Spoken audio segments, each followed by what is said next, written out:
I want to give you God's prescription in the same kind of 4 steps that parallel Hollywood's. And then we're going to talk about how to put these into practice and how literally this is a way where you can experience authentic love, the kind of sex God intended, and a relationship that lasts. And so, step number 1 would become the right person. Instead of find the right person, it's become the right person.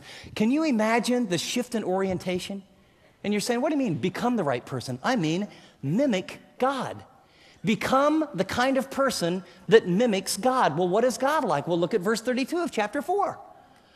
Mimic his kindness. Mimic his generosity. Mimic his tender-heartedness. Treat people with a tender heart. Forgive people the way God forgives people. And by the way, who is God kind to? Is he just kind to the people that he likes? It says he causes the rain to fall on the wicked and on the righteous.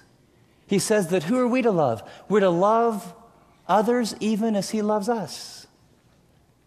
And so God says, if you want to have the kind of relationships, instead of focusing on getting out on the hunt, kind of looking in the mirror to find out what those jeans really fit right, he says, why don't you start and look at your heart instead?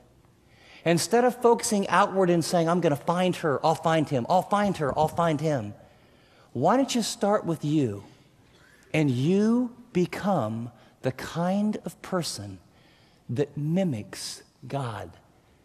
You become the kind of person that is winsome and generous, the kind of person that we all like to be around, that's kind, it's caring, the kind of person that isn't self-focused but outwardly focused, the kind of person that when you're wounded, instead of taking your ball and go home and blaming other people and talking about them behind their back, yes, you're wounded, you look at it, and you forgive them in the same way that God forgave you.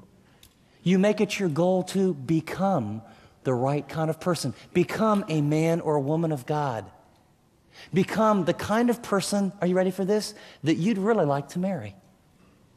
When one of your children is in intensive care, you're not really too worried about your waist size.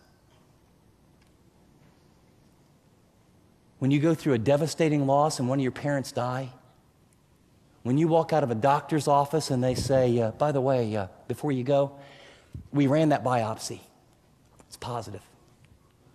Now, we have treatment, but you got about 20% chance to live.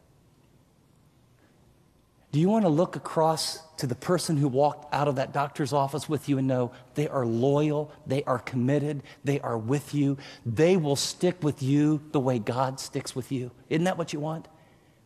You know what kind of person those people attract?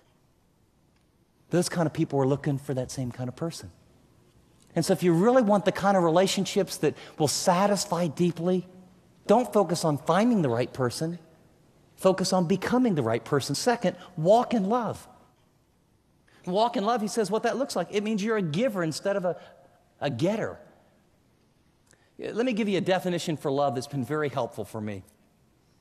Love is giving the other person what they need the most when they deserve it the least, because God has done that for me.